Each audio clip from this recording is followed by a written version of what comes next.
아마 이 중에서 모태신앙인 분이 많으실 겁니다. 어릴 때부터 교회를 다닌 것이죠. 저도 마찬가지입니다. 참 감사합니다.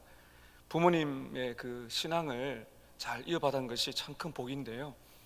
어릴 때부터 교회를 다니면서 이제 성경에 익숙하고 교회 문화가 생활화되어 있습니다.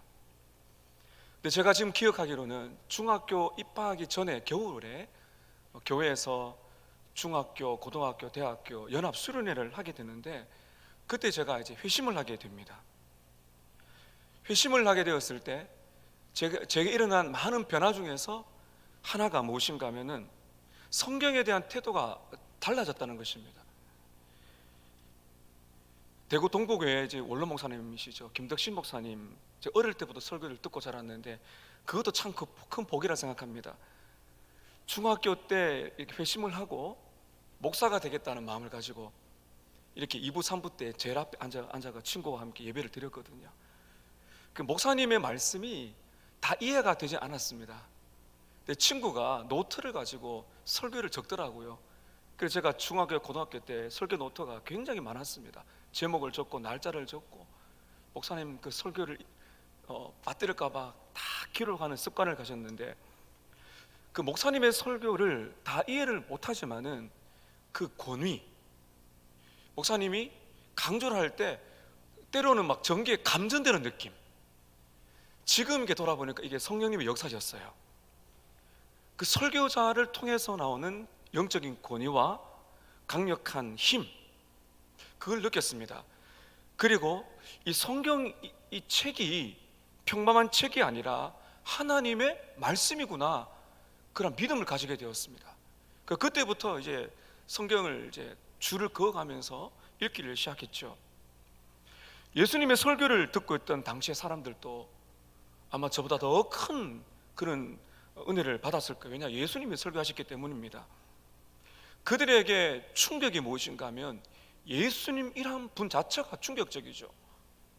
당시에 랍비처럼 랍비 학교를 나온 것도 아닙니다. 갑자기 혜성처럼 등장하시더니 그분의 그 말씀이, 그분의 그 모습 자체가 엄청난 권위와 능력이 드러나게 되는 것입니다. 그 당시에 가장 존경받던 이 성경 전문가들이 누군가 하면 바리새인과 서기관들인데요, 그들은 바리새인과 서기관들의 말을 많이 들었습니다. 근데 비교가 되지 않는 권위. 그래서 마태복음 7장의 끝에 가다 보면은 이 산상설교를 마무리할 때 그 설교를 듣고 있는 제자들뿐만 아니라 그 군중들이 그 예수님의 권위에 압도되는 것을 기록을 하고 있습니다. 기존에 느끼지 못했던 권위와 감동, 그리고 우리가 이미 살펴보았던 팔복의 내용들, 신명에 가난한 자, 애통한 자, 온유한 자, 긍휼히 여기는 자, 세상의 소금과 빛, 이런 말씀 자체가 주옥과 같은 듣도 보도 못한 말씀이죠. 정말 한 번도 경험하지 못한 위로와 소망을 많이 가졌을 거예요. 눈물도 많이 흘렸을 것입니다. 하나님의 은혜가 무엇인지를 그들의 마음에 큰 은혜와 충격이 되었을 것입니다. 이렇게 은혜를 받는 중에 그들에게 문제가 하나 있습니다. 의심이 오게 되는 것입니다. 무엇인가 하면은 유대인들이 그동안 들어왔던 그들의 삶의 일부가 되었던 게 무엇인가 하면 율법입니다. 율법. 그런데 예수님은 율법에 대한 말씀을 율자도 꺼내지 않으십니다.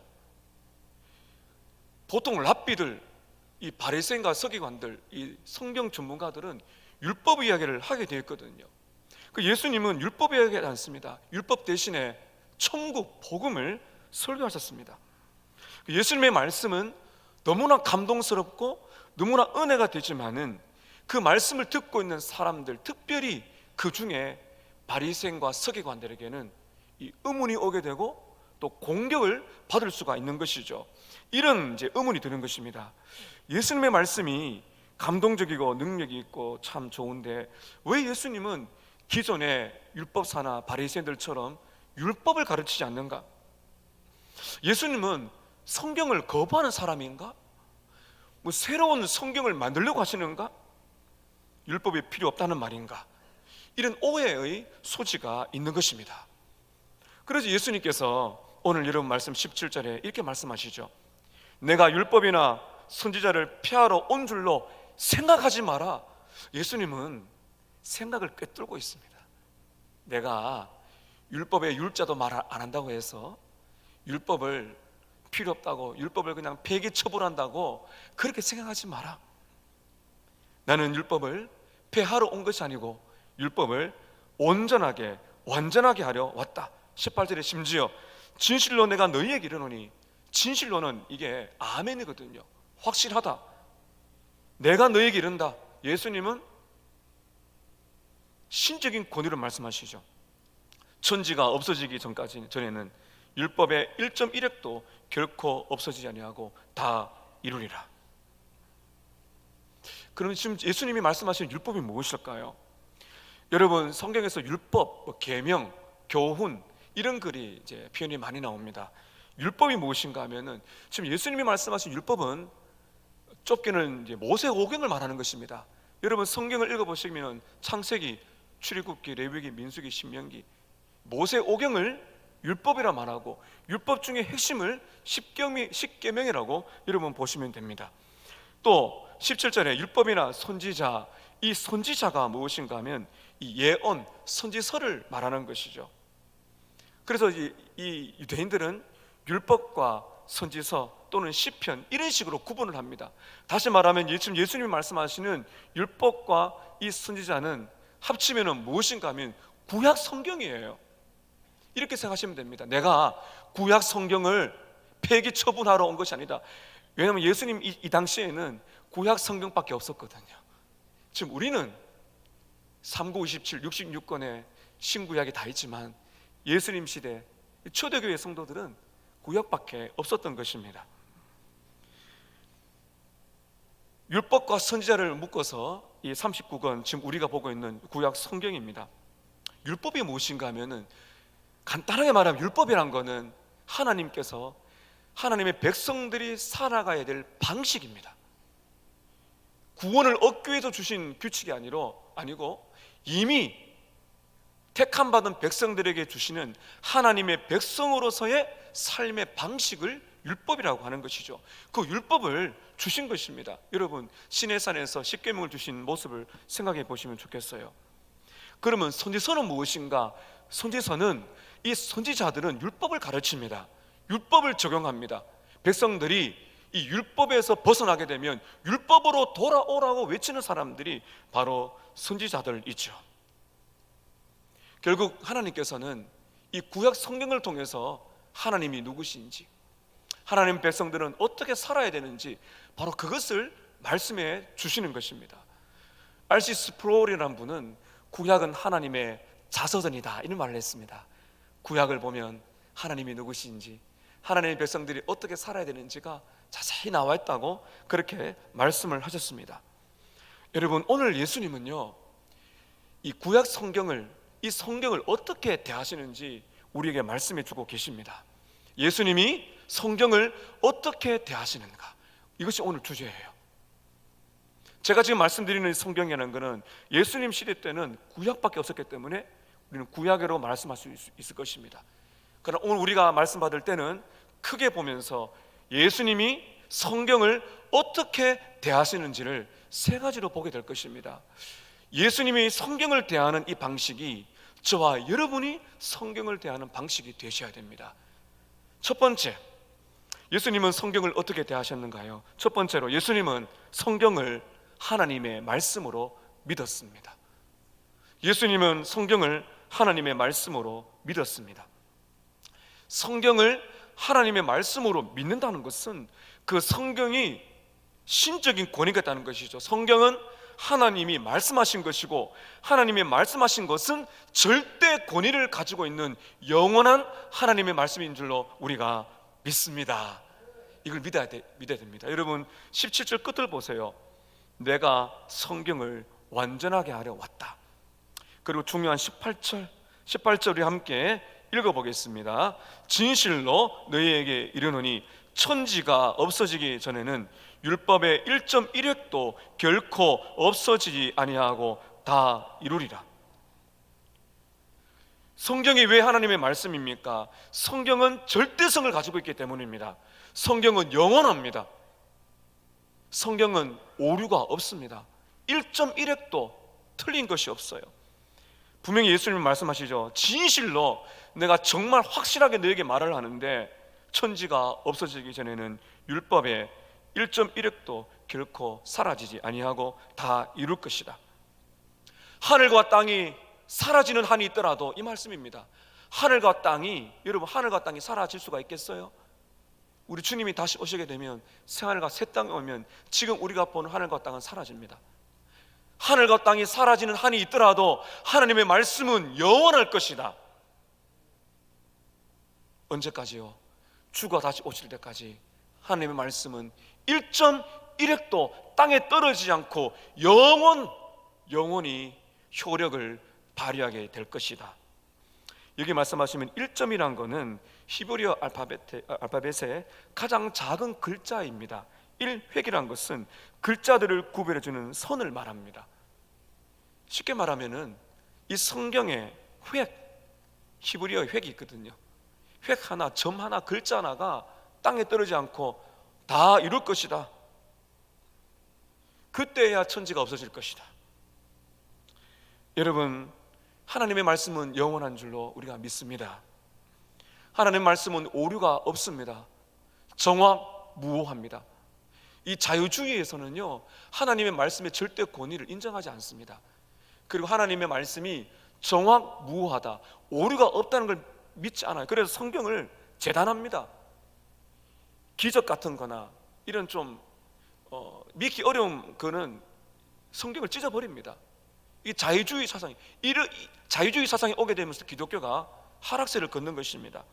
예수님은 분명히 말씀하시죠. 1.1획도 하나님 말씀은 틀리지도 않았고 반드시 이루어질 것이며 영원하다.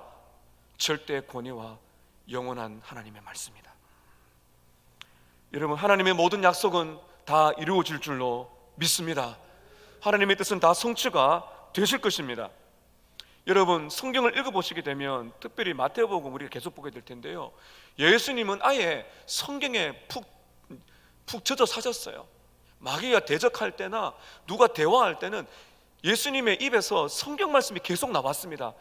그때 예수님의 입에서 나왔던 성경 말씀, 여러분 우리가 보았지만은 마태복음 4장에 사탄이 유혹할 때 거기서 예수님이 인용하신 이 신명기 시편 말씀이 구약입니다. 구약.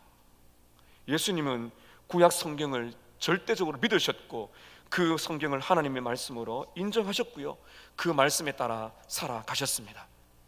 이것이 오늘 저와 여러분에게 어떤 의미가 있습니까? 예수님이 성경을 보신 관점이 우리의 관점이 되셔야 됩니다. 많은 분들이 구약을 잘 읽기 어려워하죠. 신약은 읽으면 이해도 잘 되고 27권 짧은데 왜 이렇게 39권 이렇게 두꺼운 책을 주셨는가? 예수님은 구약 성경을 인정하셨고 구약 성경이 하나님의 절대적인 말씀인 것을 믿으셨습니다.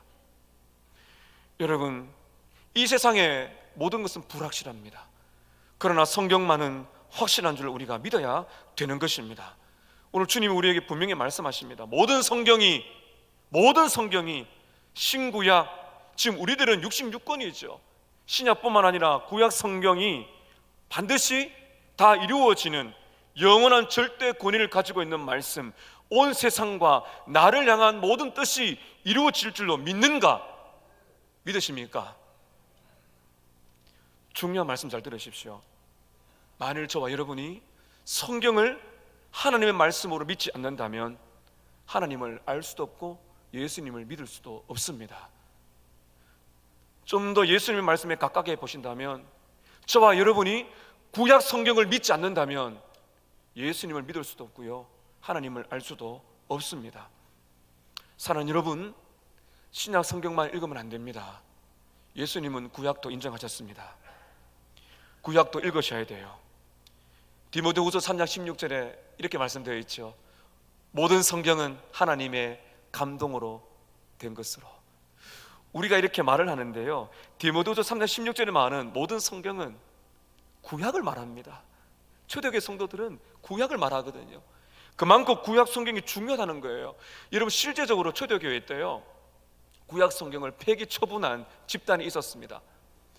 구약에 나타난 하나님은 너무 무서워, 신약이 있는데 뭐 구약은 필요 없다고 구약을 폐기 처분한 이단이 말시온입니다.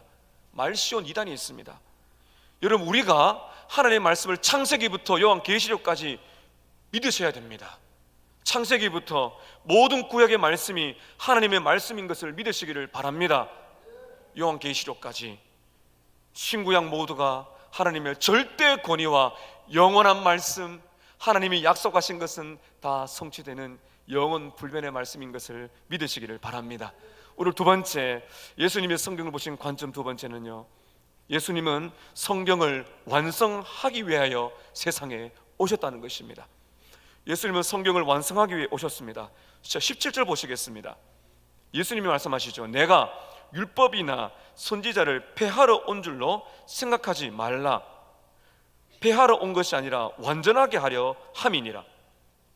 여기서 완전하게 함이다 하는 말씀을 들어보면 우리가 오해를 하면 안 됩니다. 구약 성경이 불완전하다, 그걸 말하는 것이 아니라 여기서 말하는 완전하는 것은 성취라고 보시면 됩니다. 성취하신다, 구약의 모든 말씀을 성취하기 위하여 예수님이 오셨다라고 우리는 봐야 되는 것입니다.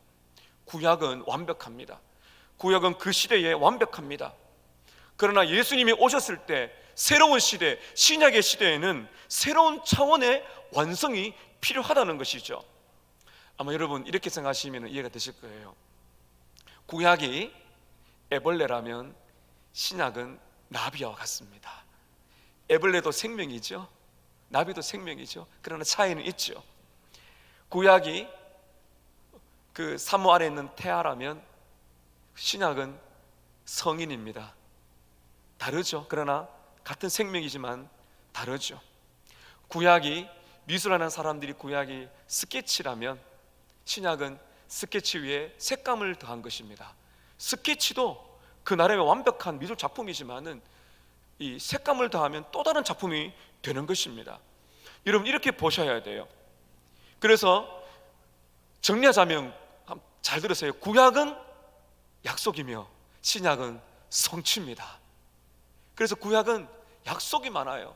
제가 이제 말씀을 드릴 거예요. 그 구약의 모든 약속이 예수님이 오셨을 때 사람들이 눈에 보이는 그것으로서 하나님의 말씀이 약속이 성취가 되었구나, 그것을 보게 되는 것입니다.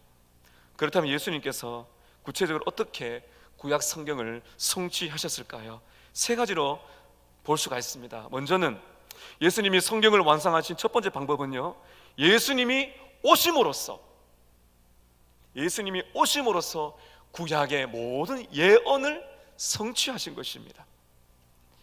구약과 신약을 여러분 읽어보게 되면 구약은 신약에 빛을 던져줍니다.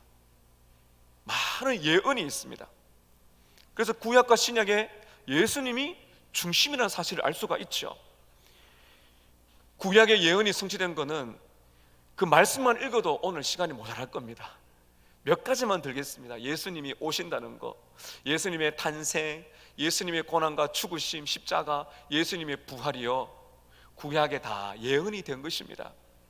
창세기를 읽어보면 창세기 3장 15절 원시복음이죠. 이건 사탄에게 말한 것입니다. 여자의 후손이 뱀의 머리를 밟을 것이다, 깨뜨릴 것이다. 여자의 후손이 누군가 하면 오실 그리스도 메시아 예수님을 예표하는 것입니다. 원시복음이라 말합니다. 창세기부터 예수님이 다 예언이 된 것입니다. 선지자들의 예언을 보게 되면요, 미가서 5장 2절에 보면 예수님이 유대 땅 베들레헴에 탄생할 것이라는 것이 미가서에서 예언되었고 그대로 성취가 되었죠. 우리는 마태복음에서 보았습니다. 시편 22편과 이사야 53장을 특별히 보게 되면 예수님의 고난과 십자가가 너무나 선명하게 드러납니다. 바로 예수님이 그 말씀의 예언대로 고난받으시고 십자가에 죽으신 것이죠. 시편 16편 10절에 보면 예수님의 부활이 예언됩니다. 그대로 성취가 되셨죠. 요한복음에 보게 되면 요한복음에 예수님이 십자가 달려 돌아가실 때 거기 보면 이런 표현이 많아요. 예수님이 성경을 응하게 하려 하사, 성경을 완성시키기 위해서 내가 목마르다, 성경을 완성시키기 위해서 십자가에서 내가 목마르다, 이것이 시편 69편 21절에 나오는 것입니다. 또 보면은 예수님이 돌아가실 때 뼈가 하나도 꺾이지 않더라. 보통 사람들이 십자가에 달려 죽으면요, 이제 너무 고통스러우니까 사람을 뼈를 꺾어 죽입니다. 그런데 예수님은 뼈를 꺾지 아니하고 허리에 창을 찔러 죽이죠. 이게 출애굽기 12장과 민수기 또 시편 등등에 나타나는 그대로 말씀이 다 예언이 된 것입니다. 구약의 모든 예언이 예수님이 오심으로써 다 성취가 된 것입니다. 이렇게 우리는 구약과 신약을 볼 수가 있는 것입니다. 또 하나 예수님이 성경을 완성하신 방법은요, 예수님이 율법을 가르치시고 율법을 온전하게 순종하심으로써 예수님은 율법을 성취하셨습니다. 율법을 가르치시고요, 율법을 다 지키셨어요. 이게 성취라고 보는 것입니다. 지금 우리가 보고 있는 산상설교, 이 산상설교에서 예수님은, 제가 서론에 말씀드렸지만은 지금 우리식으로 말하면 율법의 율자도 말씀하지 않았지만은 산상설교가 무엇인가 하면은 율법의 진짜 의미입니다. 이게 그 당시에 유대인들이 못 들어본 것이죠. 서기관과 바리새인들이 엉뚱한 걸 가르치는 것입니다. 그래서 예수님은 산상설교를 가르치시면서 율법이라는 단어를 쓰지 않았을 뿐이지 율법의 진짜 목적을 그대로 말씀해 주게 되세요. 앞으로 우리가 이제 보게 될 5장 21절에서 48절에 보게 되면 십계명의 중요한 참 의미가 되는 중요한 몇 가지를 예수님이 말씀해 주십니다.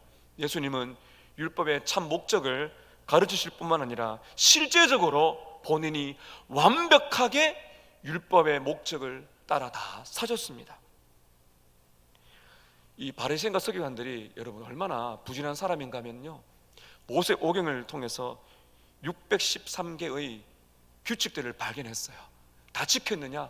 못 지키죠. 자기들도 못 지키고 다른 사람들도 못 지키는데 짐을 지운다고 예수님이 말씀하셨습니다. 그런데 이 땅에 있는 사람들은 율법을 100% 지킬 사람이 아무도 없지만은 100% 율법을 완벽하게 지키신 분이 딱 한 분 계시니 그분이 누구십니까? 예수님이십니다. 예수님은 기쁨으로 율법을 지키셨어요. 요한복음 4장 34절에 보면 이렇게 말씀하십니다. 예수께서 이르시되 나의 양식은 나를 보내신 이의 뜻을 행하며 그의 일을 온전히 이루는 이것이니라. 예수님의 양식은 하나님의 뜻, 이게 율법이거든요. 하나님의 뜻을 온전하게 이루는 것이다. 예수님은 어느 누구도 할 수 없었던 율법을 100% 순종하신 유일한 분이십니다. 세 번째, 이게 가장 중요합니다.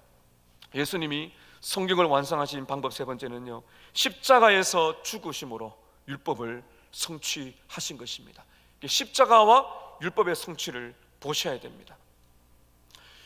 앞서 말씀드렸지만 여러분, 율법이 무엇이라 그랬습니까? 율법은 하나님의 백성들이 살아가야 될 방식입니다. 좁게는 십계명을 생각하라 그랬습니다. 여러분, 문제가 무엇입니까? 어느 누구도 율법을, 십계명을 완벽하게 지킬 사람이 아무도 없다는 것입니다. 아무도 없어요. 여기서 질문이 들어가야 됩니다. 아무도 지킬 수가 없는데 왜 하나님은 이스라엘 백성들에게 십계명을 주시고 율법을 주셨을까요? 다 지키지도 못할 걸 말이죠. 율법의 기능이 있습니다.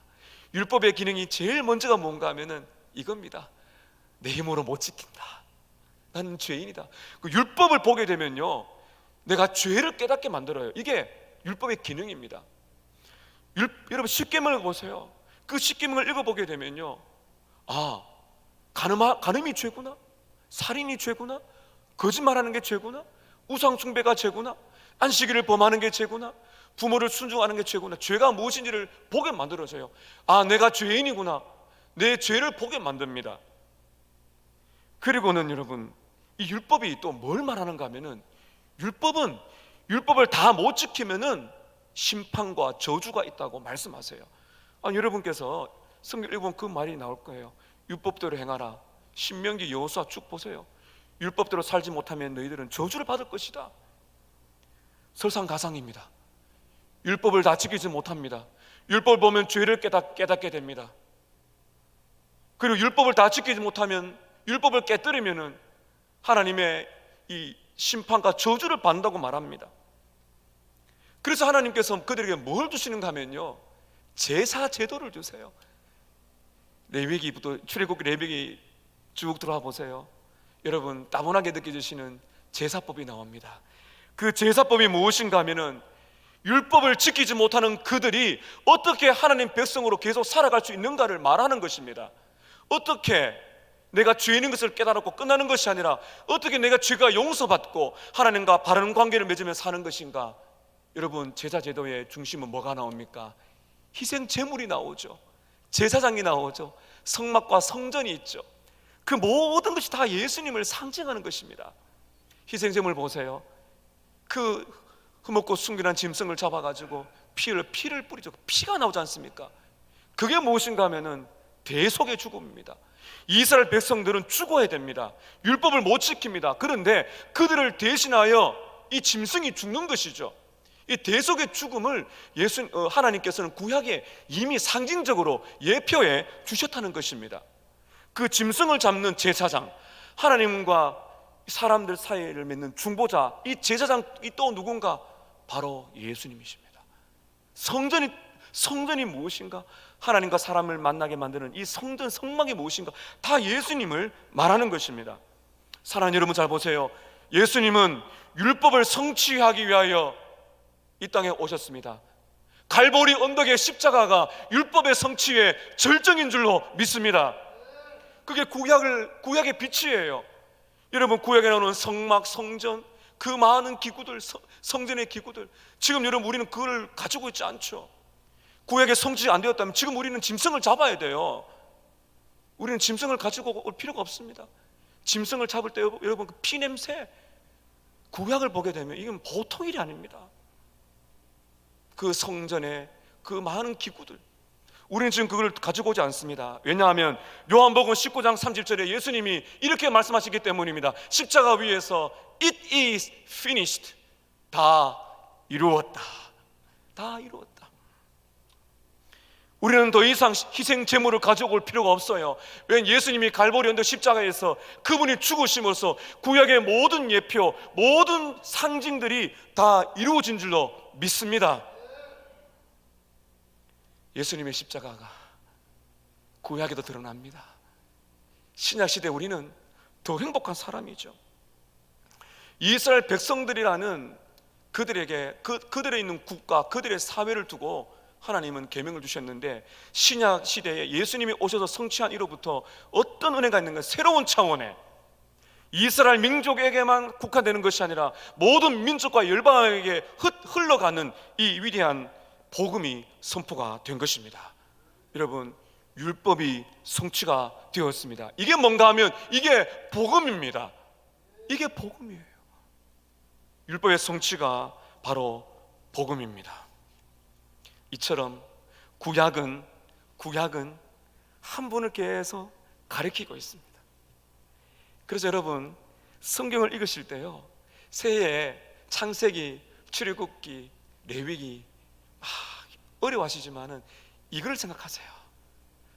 여기에서 예수님이 어떤 모습으로 나타나실까? 이게 구약 성경 읽는 중요한 것입니다. 예수님이라는 이름은 등장하지 않지만 지금 이 말씀이 구원의 역사와 무슨 관계가 있는가? 예수님의 십자가가 드러나고 있는가? 구속의 역사 속에서 하나님의 은혜가 어떻게 드러나는가? 그 관점으로 여러분 구약을 보게 되면요, 우리는 구약 속에서 한 분을 발견하게 됩니다. 예수님입니다. 그리고 구약 속에 우리는 복음을 만납니다. 여러분 아마 느끼셨을 겁니다. 제가 이 강단에서 신약만 설교하는 거 아닙니다. 구약도 설교하죠. 여러분 홈페이지에 가셔가지고 지금까지 설교한 거 한번 보세요. 신약과 구약이 균형 있게 제가 설교를 합니다. 의도적으로 하는 부분도 있습니다. 예수님 시대 때는 구약이지만 우리는 어떻습니까 여러분? 우리는 지금 구약과 신약을 보면서, 구약과 신약을 서로 연결해 보면서 우리는 빛을 보는 것이죠. 얼마나 여러분 우리는 복된 사람입니까? 66권이 두껍다, 불평하지 마시기를 바랍니다. 제가 한번 말씀드렸지 않습니까? 여러분 66권의 성경책이 이렇게 두꺼운 이유가 뭔지 아세요? 연애 편지이기 때문입니다. 연애 편지 받아보셨어요? 연애 편지 받았는데 기쁜 마음으로 봉투를 뜯었더니 나는 당신을 사랑합니다 한 줄. 물론 귀하지만 좀 실망스럽지 않겠어요? 두께가 두꺼워질수록 저도 써보니까 이게 할 말이 많으면요 길어지더라고요. 구구절절히 똑같은 말인데 표현이 다르죠. 또 그때 느꼈던 감정이 다르죠.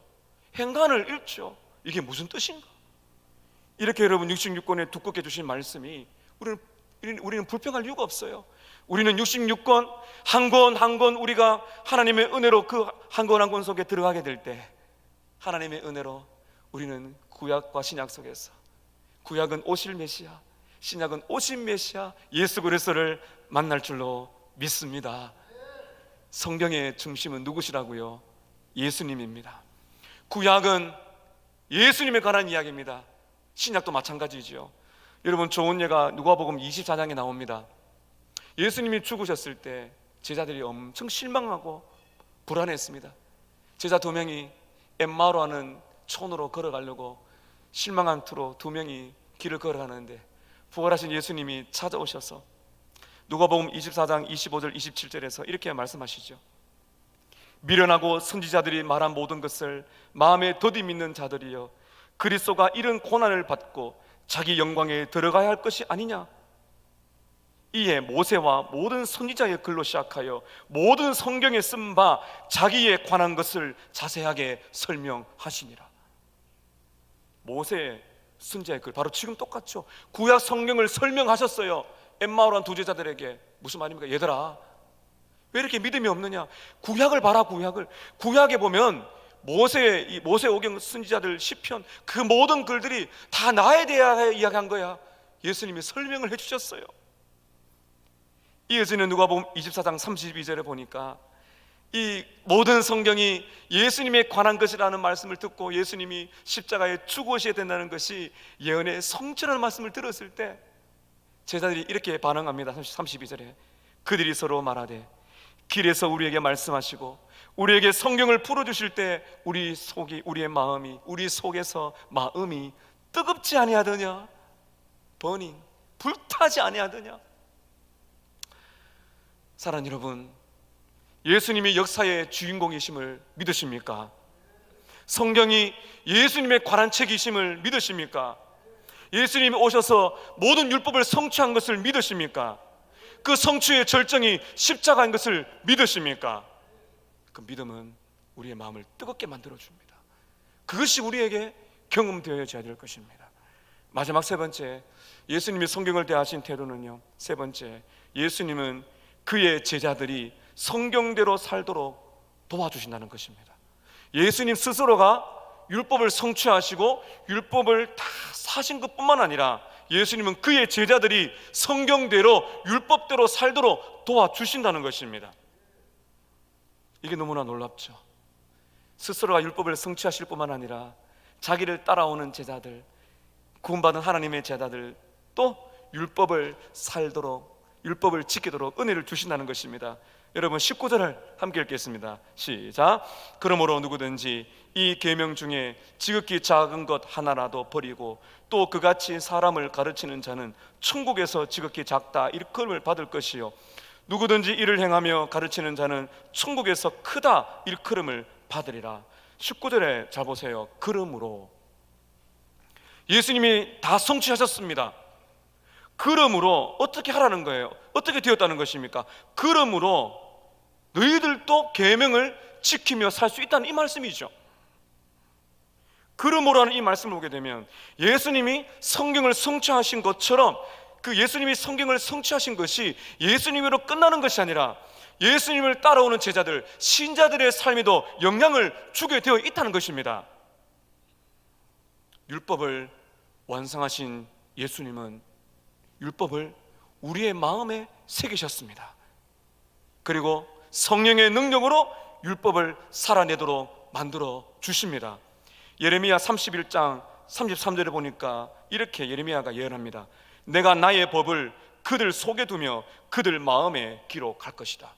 구약시대 때는 율법을 어디에 기록했어요? 돌판 위에 기록했습니다. 신약은 무엇이 위대한 것입니까? 지금 예레미야가 예언한 것이 이렇게 이루어졌다는 것이 성취가 되었어요. 신약시대 때는 예수님이 성취하신 다음에는 그 율법을 어디에 새기신다고요? 우리의 마음에. 마음에 새길 것이다. 그리고 성령의 능력으로 율법을 살도록 만들어 줄 것이다. 로마서 8장 3절과 4절에서 바울은 이렇게 말을 합니다. 율법이 육신으로 말미암아 연약하여 할 수 없는 그것을 하나님은 하신다. 곧 죄로 말미암아 자기 아들을 죄 있는 육신의 모양으로 보내어 육신의 죄를 장하사 육신을 따르지 않고 그 성령을 따라 행하는 우리에게 율법의 요구가 이루어지게 하려 하심이니라. 여러분, 복음은 능력입니다. 복음은 능력인 줄로 믿습니다. 그 복음과 율법이 무슨 관계가 있나요? 많은 분들이요, 신약시대에 복음이니까 율법은 필요 없다, 율법 폐기론자가 있어요. 율법 폐기론자들은 위험합니다. 그건 복음이 아니에요. 심각한 사람들은요, 십계명은 구약의 말씀인데 왜 말씀하시나? 복음은 율법을 폐기시키지 않고, 복음은 성령의 능력으로 하나님의 은혜로 율법을 살아내게 만들어내는 줄로 믿습니다. 이게 복음과 율법의 관계입니다. 여러분, 예수님의 제자들은 예수님을 본받아 살게 되어 있습니다. 억지로가 아니라 예수님처럼 기쁨으로. 시편 1편에 보세요. 내가 주의 말씀을 주야로 즐거워하여 묵상하는도다. 그 말씀을 행하는도다. 구약도 그랬어요. 신약은 오죽하겠습니까? 나의 계명을 가지고 지키는 자라야 나를 사랑하는 자다. 신약시대 우리는요, 기쁨과 사랑으로 율법을 지켜내는 것입니다. 순종할 힘을 어디에서 오느냐? 내 힘으로 율법을 지키는 것이 아닙니다. 복음을 경험한 사람은 복음의 능력, 성령의 능력으로 율법을 지키며 살아가는 것입니다. 그래서 십계명이, 그래서 여러분 우리가 중요한 것이죠. 여러분, 구원받은 신자의 삶의 열매가, 내가 구원받았다는 증거가 바로 계명을 지키는 겁니다. 다시 한번 19절 보세요. 19절 보면 이렇게 말씀하시죠. 그러므로 누구든지 이 계명 중에, 여기서 말하는 계명은 그 율법의 다른 표현입니다. 우리는 성경을 읽으면서 성경을 어떻게 대해야 하며 순종해야 될까요? 어떻게 하라고 말씀하십니까? 성령의 능력으로 어떻게 하라고 말씀하세요? 잘 보세요. 누구든지 이 계명 중에 지극히 작은 것 하나라도 버리고 그같이 사람을 가르치는 자는 천국에서 지극히 작다 일컬음을 받을 것이요. 우리가 주목해야 할 그 다음입니다. 누구든지 이를 행하며. 무슨 말입니까? 지극히 작은 것조차도 순종하며 그것을 가르치는 자는 천국에서 크다 일컬음을 받을 것이다. 주님은 우리에게 순종할 힘을 주십니다. 성도들에게는 순종할 능력을 받습니다. 순종하기 원하는 갈망이 있습니다. 어떻게 하라 그런 것입니까? 성경을 읽으면서 크고 작은 거 가리지 마라. 바리새인과 서기관들이 그 짓을 했어요. 가중치를 두었습니다. 그들은 크고 작은 것을 구분했어요. 그 작은 것 어겨도 괜찮다고 말합니다. 큰 것만 잘 지키면. 여러분, 그렇지 않다는 것입니다. 예수님은 지극히 작은 것 하나라도 철저하게 하나님의 말씀을 지키셨어요. 주님은 말씀하십니다. 천국에서 지극히 큰 자. 무슨 말입니까? 하나님 보시기에 위대한 사람이 누구냐? 천국 갔을 때 위대한 큰 자가 누구냐? 그 사람이 누구라 그러는 것입니까? 지극히 작은 것 하나라도 사랑하고, 어차피 못 지킬 건데 뭐 버리지 아니하고, 내가 이건 잘 지키니까 이것 정도야가 아니고, 주님이 말씀하시는 건 모두 소중한 줄 알고 그 말씀을 성령의 능력으로 성경대로 살고자 몸부림을 치는 그 사람이 천국에서 큰 자인 줄로 믿습니다. 그 삶, 그렇게 살아가는 자뿐만 아니라 어떤 사람에게 말하고 있나요? 여러분, 19절 끝을 보세요. 누구든지 이를 행하며, 그 다음에 어떻게 하는 사람이라고요? 가르치는 자는. 가르친다는 것이 다 주일학교 교사가 되라는 말이 아닙니다. 우리 모두는 제자의 삶입니다. 여러분, 마태복음 28장 18절 이하 보세요. 너희는 가서 모든 민족을 제자로 삼아 가르쳐 지키게 하라. 가르친다는 것은 여러분, 우리가 꼭 선생, 보이는 주일학교 교사가 된다는 말이 아닙니다. 그것은 우리의 삶을 통하여 다른 사람에게 영향을 미쳐야 된다는 것이죠. 다른 사람들도 그 말씀대로 살고자 하는 그런 갈망을 퍼뜨린다는 것입니다. 내 말과 내 행실을 통하여 내 말과 내 행실을 통하여 성경대로 사는 것이 무엇인지 영향을 미치는 사람, 부모는 자녀들에게 얘야, 이렇게 살아가는 것이 성경적인 것이야, 그렇게 말할 거예요. 자녀들이 이 정도야? 아니야, 그 정도가 아니야. 철저해야 돼. 철저해야 돼. 예수의 말씀은 기쁨으로 섬겨야 돼. 부모의 삶으로, 목회자의 삶으로, 장로님의 삶으로, 중직자의 삶으로, 앞선 세대의 삶으로 다음 세대에게 가르치는 것. 여러분, 그것이 주님이 말씀하시는, 바로 율법을 성취하신 주님이 우리들에게 율법을 성취할 능력을 주셨기 때문에 우리가 이렇게 살아간 줄로 믿습니다. 사랑하는 여러분, 오늘 우리 너무나 중요한 말씀을 드렸습니다. 왜 그런가 하면 여러분들이 성경을 어떻게 대하느냐가 정말 여러분이 어떤 사람인가를, 것인가를 그대로 보여주기 때문입니다. 여러분께서는 예수님 하신 것처럼 성경이 하나님의 말씀인 것을 믿으십니까? 구약 성경을 믿으십니까? 신약을 믿으십니까? 성경을 믿지 못하면 하나님을 만날 수가 없습니다. 성경을 믿지 못하면 예수님을 참으로 믿을 수가 없습니다. 그러면 여러분, 성경을 믿으십시오. 믿음 주시기를 바랍니다. 성경을 알아가세요. 힘써 성경을 알아가세요. 구약의 선지자는 말했죠. 여호와를 알자, 힘써 여호와를 알자. 그 말을 이렇게 표현할 수 있습니다. 성경을 알자, 힘써 성경을 알자. 성경을 통하여 하나님을 만나시기를 축복합니다. 여러분은 성경이 예수님께서 성경을 다 성취하신 것을 믿으십니까? 성경의 주인공이 예수님 것을 믿으십니까? 십자가가 성취의 절정인 것을 믿으십니까? 그 믿음이 우리에게 필요합니다. 하나 더 질문하고 마칩니다. 여러분께서는 성경대로 사는 변화된 삶을 경험하고 계십니까? 그렇게 경험하고 계십니까? 이 세 가지 다 중요합니다. 성경이 하나님의 말씀 것을 내가 믿느냐, 성경의 주인공이 예수인 것을 믿느냐, 그리고 내가 성경대로 살아가는 삶의 변화가 있느냐, 이것이 오늘 저와 여러분의 생사를 결정짓고 영혼을 결정짓는 거예요. 교회를 다닌다고 해서 구원받는 것이 아닙니다. 성경을 대하는 여러분의 자세, 성경을 믿는 여러분의 확신, 부족하지만은 성령의 능력으로 성경에 나를 변화시키는 변화된 삶이 있느냐, 여러분의 사활이 걸린 문제입니다. 오늘 이 질문 앞에 아멘이 되시기를 축복합니다. 그렇게 살아가심으로써 예수를 참 만나시고 예수를 더 깊이 알아가시고 예수를 참으로 닮아가시는 참된 신자로 살아가시기를 주의 이름으로 축복합니다.